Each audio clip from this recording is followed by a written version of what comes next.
Howard, tell us about women. Things are contained in this book that I was completely ignorant about and am stunned by what I know of what is covered here. What is the source of this? The abuse of women, essential slavery, human trafficking, on and on.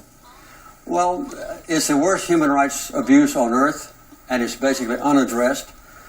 I'll start with the worst statistic that I know, and that is that 160 million girls are now missing from the face of the earth because they were murdered at birth by their parents, or either selectively aborted when the parents find out that the fetus is a girl. So that's many people are missing, and they're all girls who are missing.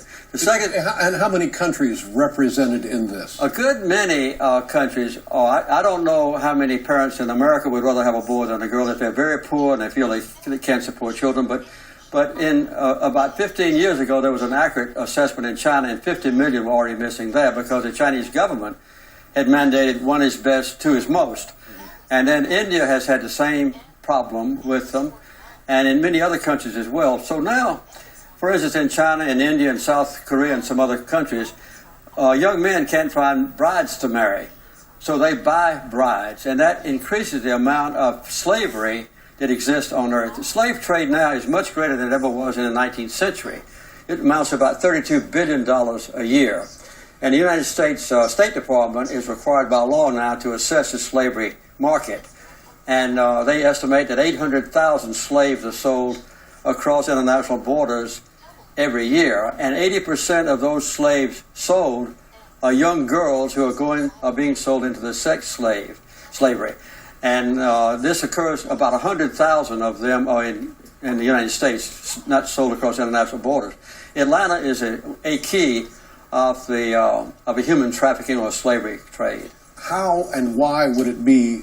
Well, how and why does it exist anywhere? How and why would Atlanta be the center of it in the United States? I think because we have the largest airport on earth, and people come there from all over the southern part of the hemisphere, where girls can be bought cheaper than in other parts. In the southern part of a hemisphere, in Latin America, and also, say, in Africa and so forth, in some parts of Asia, you can buy a girl, they can buy a girl for $1,000.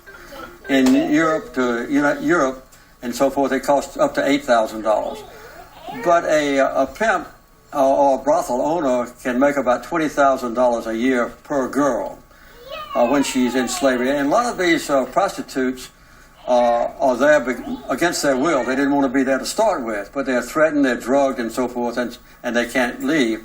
And so this goes on a lot in our country as well as in other countries. So this is just two of the things that I mentioned, the murder of little girls and slavery. But our country is pretty well culpable as well. By the way, every time I mention something in the book, I give a solution for it. One of the worst places in our country for sexual abuse is on college campuses, university campuses. The finest universities in America are a place where girls are regularly abused.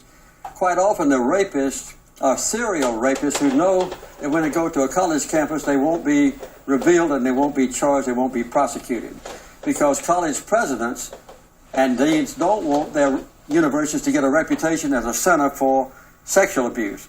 And as you've read in the newspaper a lot lately, everybody's heard, the same thing applies in the U.S. military.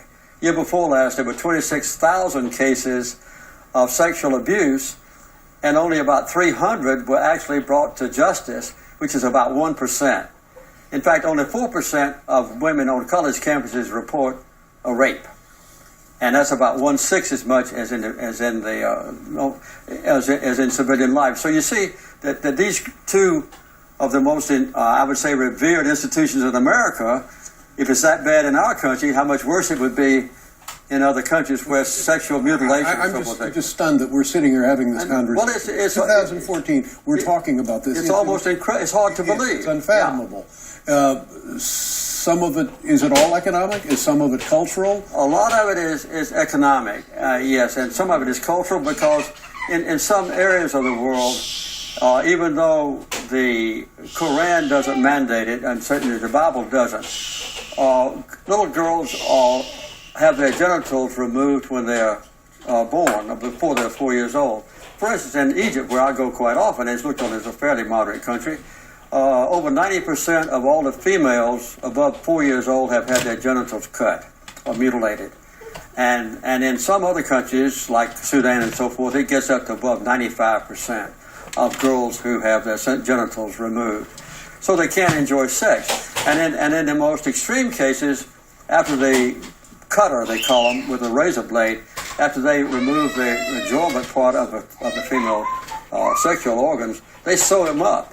So there's a tiny orifice there through which the girls can urinate or menstruate, and they cut them open again when they get married so they can have sex or even deliver a baby. So it's almost embarrassing to talk about it, but it applies to millions of girls every year still in 2014 around the world. Where do you begin here? There are a number of things that can be done. For instance, in the military, the first thing you could do is to remove from commanding officers the authority about whether a rape